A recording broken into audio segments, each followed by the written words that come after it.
Welcome to medical tuber. तो आज जो हम वीडियो लेके आए हैं वह है मलमूत्र। मलमूत्र से संबंधित जो भी एग्जाम्स में क्वेश्चंस आने वाले हैं, चाहे आप रेलवे में एग्जाम दे रहे हो या फिर कोई भी कंटेनमेंट का एग्जाम हो जिसमें हेल्थ एंड मलेरिया इंस्पेक्टर के लिए काफी इंपॉर्टेंट एमसीक्यूज साथ में उसके डिटेल में लेके आए हूँ फ्रेंड्स। तो एमसीक्यूज इससे काफी सारे आपको बन जाएंगे। तो ये जो वीडियो है उन लोगों के लिए है जो अपने आप को हेल्थ एंड मलेरिया इंस्पेक्टर बनाना चाहते हैं और उनको पूरा डिटेल पे नॉलेज चाहिए। जिनको शॉर्ट पे चाहिए या एमसीक्यू चाहिए वो वीडियो को ना देखें, और जिनको पूरा डिटेल चाहिए वो एक एक करके वीडियो को देखें बिना स्किप किए। वीडियो भले लंबा होगा, 20 पेज का यहाँ हम है जिसमें सबसे इम्पोर्टेंट चीज को हम देखने वाले हैं। तो सबसे पहले हम देख लेते हैं कि मलमूत्र मलमूत्र क्या होता है। मलमूत्र जो होते हैं मनुष्य के द्वारा जो अवांछनीय पदार्थ होती है, जिसको शरीर को कोई आवश्यकता नहीं होती है, उसको शरीर से बाहर कर दिया जाता है। ऐसे पदार्थ मल और मूत्र दोनों जो होते हैं, जो अर्थात अपशिष्ट जो पदार्थ होते हैं उन्हें मल मूत्र कहते हैं। और इन्हीं के कारण मनुष्यों में कई प्रकार की बीमारियां फैलती हैं। तो इसका जो है अच्छे से निपटारा करना बहुत ही आवश्यक होता है। तो चलिए हम इसी मल मूत्र की उचित निपटान विधि को जानते हैं और कौन कौन सा विधि है। तो सबसे पहले जो मल मूत्र होता है उसको दो भागों में बांटा गया है। पहला जो होता है वह मल जल या अर्थात सीवरेज प्रणाली रहित मल मूत्र का निस्तारण होता है, और दूसरा होता है सीवरेज अर्थात मल जल युक्त जो होते हैं उससे निस्तारण की विधि।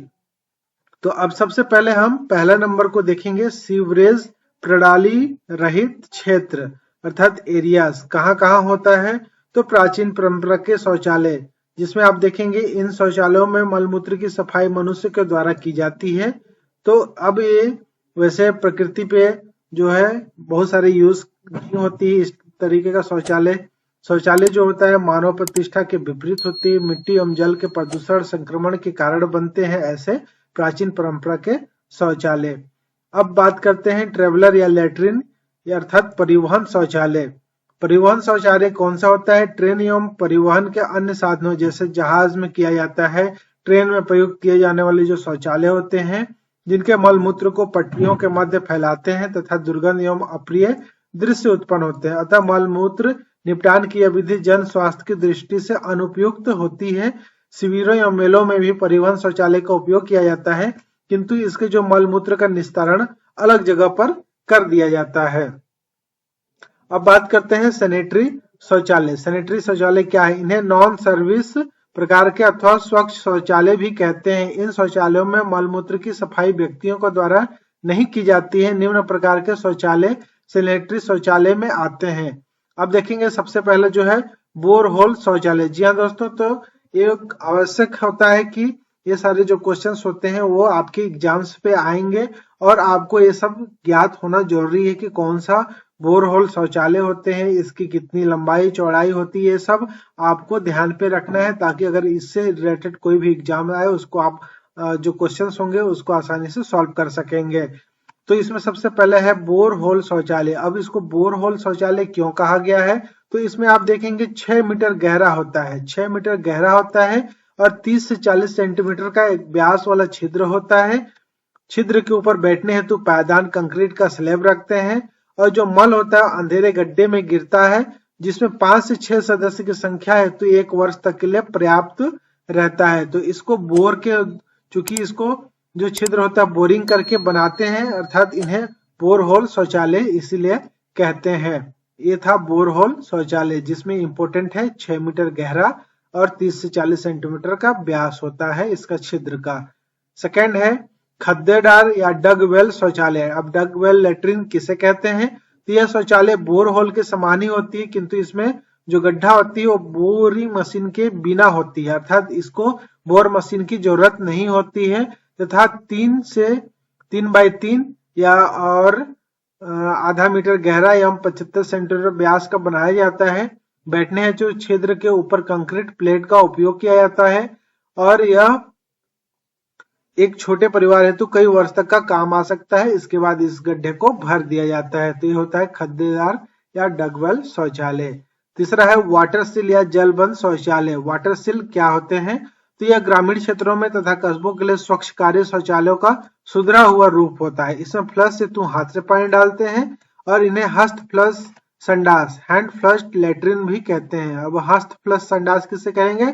तो वाटर सिल या जलबंद जो शौचालय होते हैं उसको हस्त फ्लश संडास के नाम से भी जाना जाता है। और इसमें शौच के पात्रों के लिए एक मुड़ा हुआ पाइप लगा रहता है जिसे ट्रैप कहते हैं। ये आपको याद रखना है। ट्रैप, ट्रैप का आगे पिक्चर दिखाऊंगा कि कौन सा ट्रैप होता है। तो आप यहाँ नीचे अब जाएंगे तो देखेंगे ये है, ये हमारा जो होता है ट्रैप, ये वाली ट्रैप का पिक्चर है। चलिए अब आगे बढ़ते हैं, हम क्वेश्चन पे फिर से आ जाते हैं यहाँ।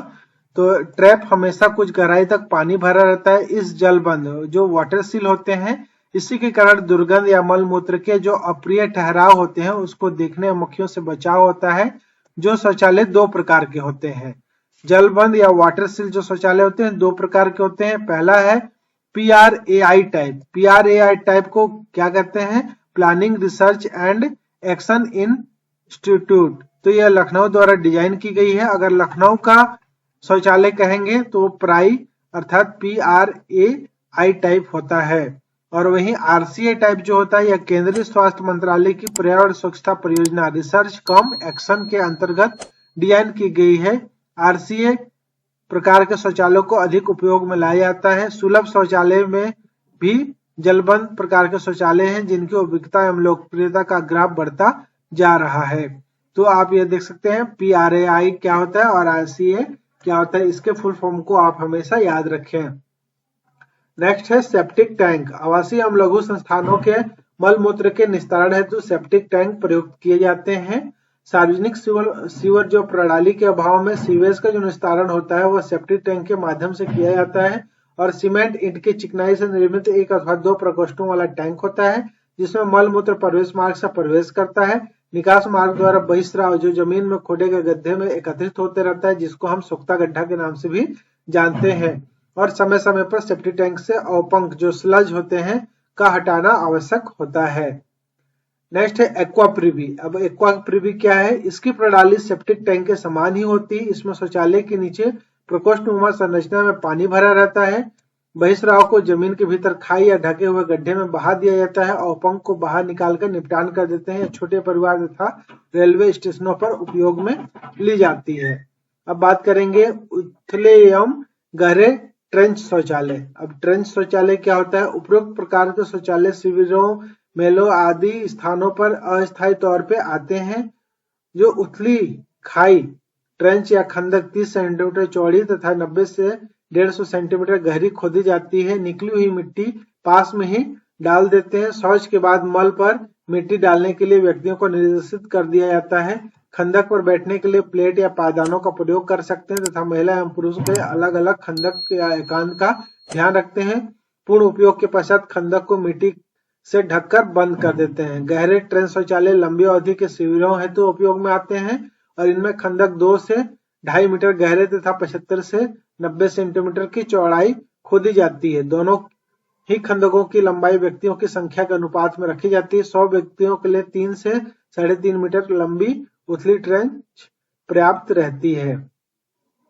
तो ये था ट्रेंच शौचालय। ये जो है शिविरों में या फिर जो मेले होते हैं वो वहां पर अस्थायी रूप से इसका उपयोग करते हैं। अब सेकेंड प्रकार है सीवरेज प्रणाली युक्त। जो सीवरेज प्रणाली युक्त है उसमें शहर अथवा सुनियोजित नगर प्रणालियों व क्षेत्रों में मल मूत्र तथा गंदे पानी के निपटान की उत्तम स्वास्थ्यकारी तकनीक है। इस मल प्रणाली होती है सीवर नाम का भूमिगत पाइपों के द्वारा मलजल जो होते हैं या व्यर्थ जो जल को निपटान स्तर तक पहुंचाया जाता है। संयुक्त सीवर प्रणाली अथवा पृथक सीवर प्रणाली का उपयोग कर मल मूत्र का निस्तारण कर सकते हैं। सीवरेज व्यवस्था युक्त क्षेत्रों में मल मूत्र निपटान की प्रमुख विधियों को निम्न प्रकार वर्गीकृत कर सकते हैं। जल वहन प्रणाली वाटर कैरिज सिस्टम जिसको कहते हैं, जिसमें घरेलू सैनिटरी फिटिंग, घरेलू ड्रेन या मोरी जिसको सार्वजनिक सीवर, सीवरेज के मैनहोल ट्रैप इत्यादि आते हैं।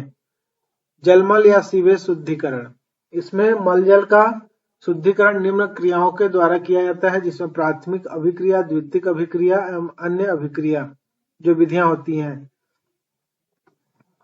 अब देखेंगे कि इस प्रकार के मल मूत्र का निपटान कई विधियों द्वारा अलग अलग संयुक्त रूप से कर सकते हैं, किंतु भारत में मल मूत्र का उपयुक्त निपटान नहीं होता। एक गंभीर स्वास्थ्य समस्या है। देश के आधे से अधिक घरों में 55% में शौचालय की सुविधा ही नहीं है। ग्रामीण क्षेत्र के 74%, जबकि शहरी क्षेत्र के 17% घरों में उपयुक्त शौचालय व्यवस्था नहीं है। स्रोत जो होता है वह NFHS 2006-7 के अनुसार यह बताया गया है। सर्विस प्रकार के शौचालयों तथा खुले में शौच की आदतों को त्यागने के साथ झुग्गी झोपड़ियों एवं कच्ची बस्तियों में मल मूत्र होते हैं उसकी सुविधा उपलब्ध कराना आवश्यक होते हैं। इसी प्रकार मल मूत्र के सही निपटान हेतु सीवरेज प्रणाली की स्थापना काफी जरूरी होती है, जिससे कई प्रकार के जो होते हैं संक्रमण से बचाव के लिए, नहीं तो अगर इसका निपटान नहीं किया है तो कई प्रकार के जो होते हैं संक्रमण इंसानों को पहुंचते हैं। स्वच्छ या सैनिटरी शौचालय, परंपरागत या सर्विस प्रकार के शौचालय स्वास्थ्यप्रद, दुर्गंधकारी, अप्रिय दृश्य उत्पन्न करने वाले, श्रम तथा मानव मूल्यों के विपरीत है। आंशिक तौर पर यह अभी इसका प्रयोग प्रचलन में है, किंतु इसके स्थान पर सैनिटरी शौचालय के निर्माण को हर स्तर पर प्रोत्साहित किया जा रहा है। सैनिटरी शौचालय का वर्गीकरण, सैनिटरी शौचालय का वर्गीकरण देखिए इस तरीके से किया गया है। पहला है पानी की आपूर्ति कम होने अथवा सीवरेज व्यवस्था न होने पर घरेलू उपयोग हेतु शौचालय, बोरहल शौचालय एवं खंडक या डग शौचालय पूर्व में वर्णन किया जा चुका है। अब हम देखेंगे जलबंद या वाटर सील शौचालय, इसकी भी दो श्रेणियां है, PRAI RCA, और तीसरा है एक्वा प्रीवी। तो पर्याप्त जल पूर्ति सीवरेज प्रणाली क्षेत्र हेतु जो शौचालय होता है वह है वाटर क्लोसेट्स या फिर जल शौचालयों का उपयोग किया जाता है। जल शौचालय इंडियन टाइप होते हैं, एग्लो इंडियन होते हैं एंड यूरोपियन पाश्चात्य होते हैं। इसके बाद सीवरेज एवं मेलों में अस्थायी प्रयोग हेतु शौचालय उथली ट्रेंच शौचालय और गहरी ट्रेंच शौचालय का उपयोग करते हैं। अब भारतीय पद्धति के शौचालय एवं प्रकार का पैन आप यहाँ देख सकते हैं, ये भारतीय प्रकार का है।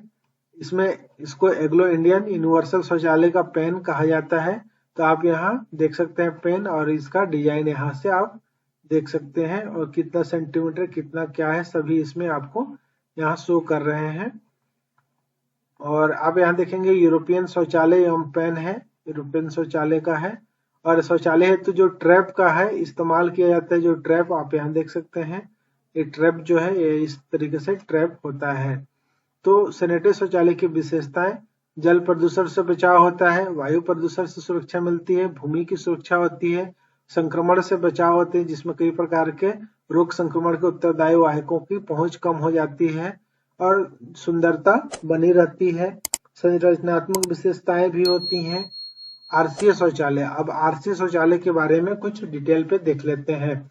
इस प्रकार के शौचालय जो होते हैं भारत सरकार के स्वास्थ्य मंत्रालय की पर्यावरण स्वच्छता परियोजना रिसर्च कम एक्शन के अंतर्गत निर्मित होते हैं, अतः इन्हें आरसीए शौचालय कहा जाता है।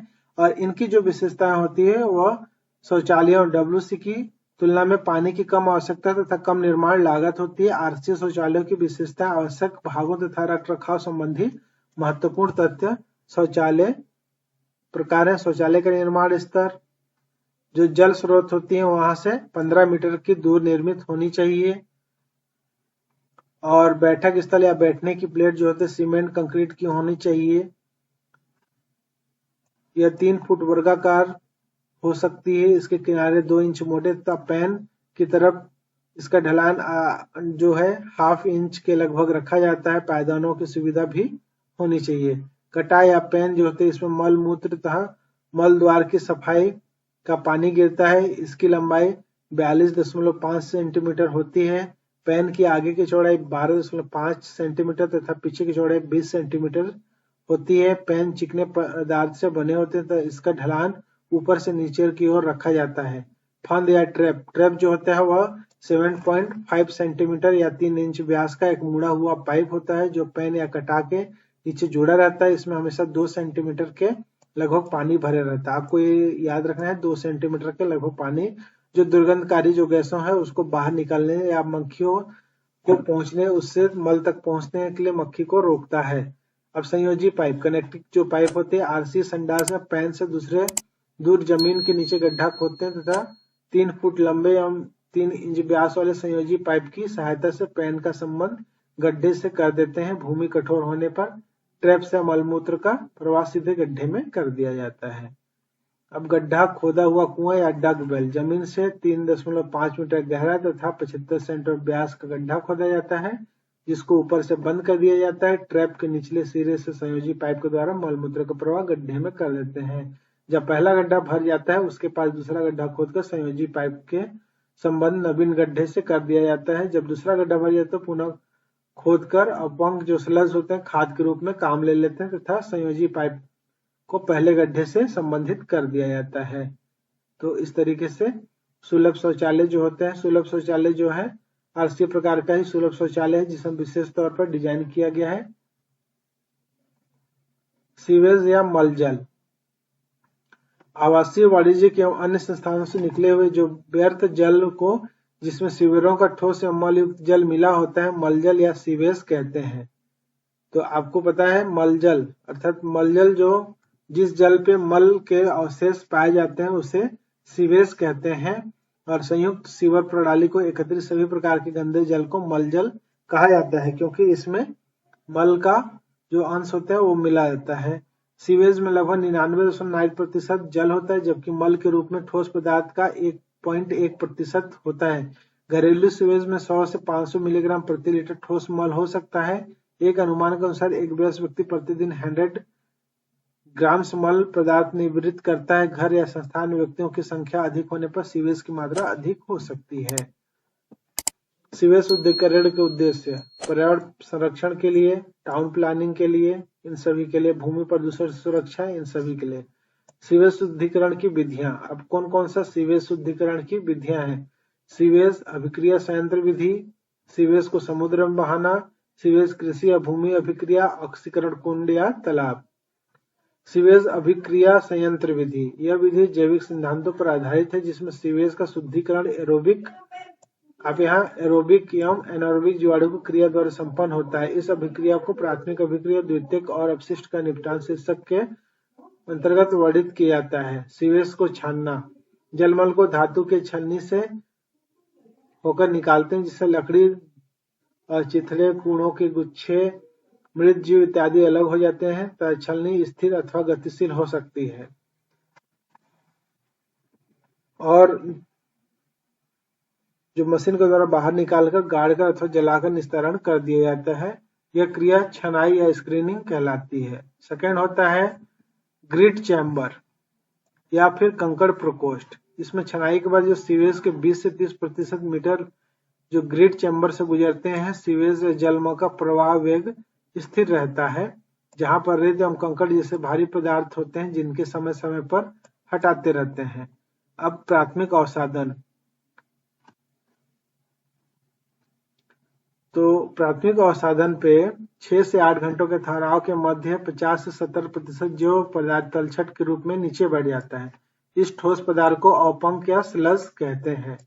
स्लज को अवपंक या पाचिस में पंप के द्वारा पहुंचाते हैं। अवसादन टैंक में सीवेज तो उपस्थित, तो ये स्लज काफी क्वेश्चंस में आते हैं। तो आपको पता है सीवेज में जो तलछटी पे बैठ जाते हैं ठोस, वह हमारा स्लज कहलाता है।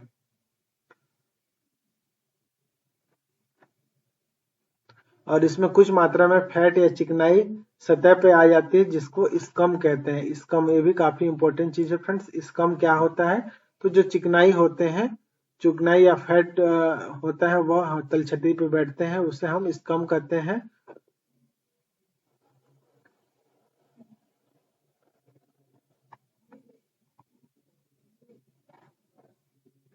सेकेंड है फ्रेंड्स सीवेज को समुद्र में बहाना। तो यह मलजल के निपटान का सरल तरीका है जिसमें सीवेज को सीधे समुद्र के पानी में बहा देते हैं। जल की विशालता एवं गहराई के कारण सीवेज समुद्र के जल में विलीन हो जाता है। ठोस पदार्थों का ऑक्सीकरण होता है किंतु सीवेज को समुद्र में काफी दूर जाकर बहाना चाहिए। मुंबई शहर का लगभग 2/3 सीवेज अरब सागर में बहा दिया जाता है। अब अपरिकृत सीवेज को नदियों में बहाना स्वास्थ्य के लिए गंभीर खतरा भी होता है। सीवेज कृषि या भूमि अभिक्रिया। प्राथमिक शुद्धिकरण के पश्चात जल मल जो सीवेज होता है पाइपों को माध्यम से भूमि की तरफ प्रवाहित कर देते हैं। इस प्रकार बहिस्राव से सिंचाई करना भूमि अभिक्रिया या सीवेज कृषि कहलाता है। किंतु इस जल से ऐसी फसलों का उत्पादन नहीं किया जाता है जो कि भूमि तल पर सीवेज के संपर्क में अर्थात जमीन से ऊंचाई पर लगने वाले जो फल के वृक्ष ही इस प्रकार के सिंचित भूमि में लगाने चाहिए, जैसे टमाटर, गन्ना, प्याज इत्यादि मल जल से सिंचित भूमि पे नहीं लगाना चाहिए। यह कृषि विशेषज्ञों के निर्देशन में होनी चाहिए। ऑक्सीकरण कुंड, यह सीवेज शुद्धिकरण का सस्ता एवं आसान तरीका। ऑक्सीकरण तालाब कम जनसंख्या वाले नगरों और संस्थानों इत्यादि में सीवेज अभिक्रिया हेतु अत्यंत उपयुक्त है। इसके लिए शैवाल जीवाणुओं की उपस्थिति से सूर्य प्रकाश होना आवश्यक होते हैं। यह होता है ऑक्सीकरण कुंड।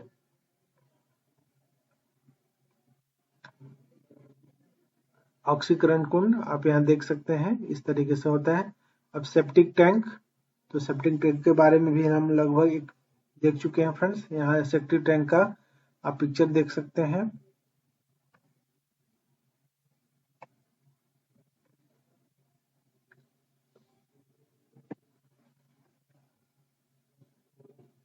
अब हम देखेंगे फ्रेंड्स कि sewage, sewerage, sludge, scum and sludge, तो इतने सारे जो कीवर्ड्स हैं, नाम आए हुए हैं, तो उनमें से कौन सा क्या होता है? तो सीवेज, सीवेज क्या होता है? आवासीय, वाणिज्यिक एवं अन्य संस्थानों से निकले हुए व्यर्थ जल होते हैं जिसमें ठोस मल युक्त जल भी मिश्रित होते हैं, उसको सीवेज कहा जाता है। कहीं कोई भी वेस्ट हो किंतु उसमें अगर मल जल मिला हुआ है तो वह सीवेज कहलाता है। यदि सीवेज में अभिप्रेरित स्लज मिला दी जाए अवपंक में तो यह अभिप्रेरित सीवेज कहलाता है और सीवेज कहते हैं। अब सीवरेज, शिविरों के द्वारा मानव मलमूत्र तथा गंदे जल को संग्रहित करके उसका परिवहन एवं निपटारा किया जाता है। इस प्रकार मलमूत्र एवं गंदे जल की निपटान प्रणाली को सीवरेज कहते हैं। तो ये प्रणाली होती है उसको सीवरेज। जो मलजल युक्त होते हैं वह व्यर्थ पानी को जो होते हैं सीवेज कहते हैं और सीवरेज उस प्रणाली को कहते हैं स्लज। जिस अपशिष्ट जल में मलजल नहीं होते हैं उसको स्लेज कहते हैं।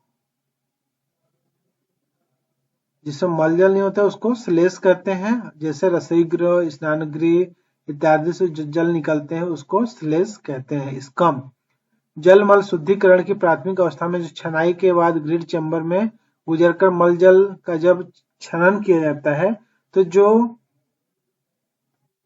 चिकनाई युक्त ग्रीस मात्रा में निकलती है उसको हम स्कम कहते हैं।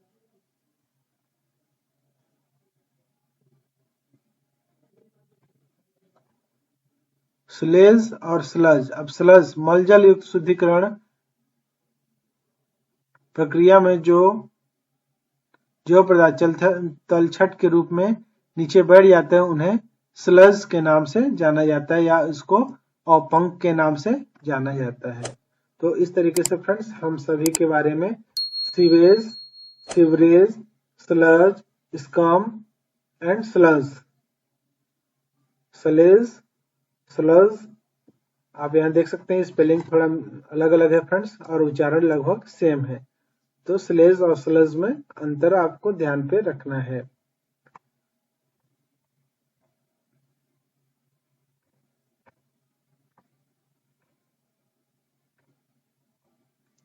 तो फ्रेंड्स इस तरीके से उम्मीद करता हूं कि ये जो वीडियो है वो आपके हेल्थ एंड सैनिटरी इंस्पेक्टर के जो आने वाले एग्जाम्स है उसके लिए काफी यूजफुल रहे होंगे।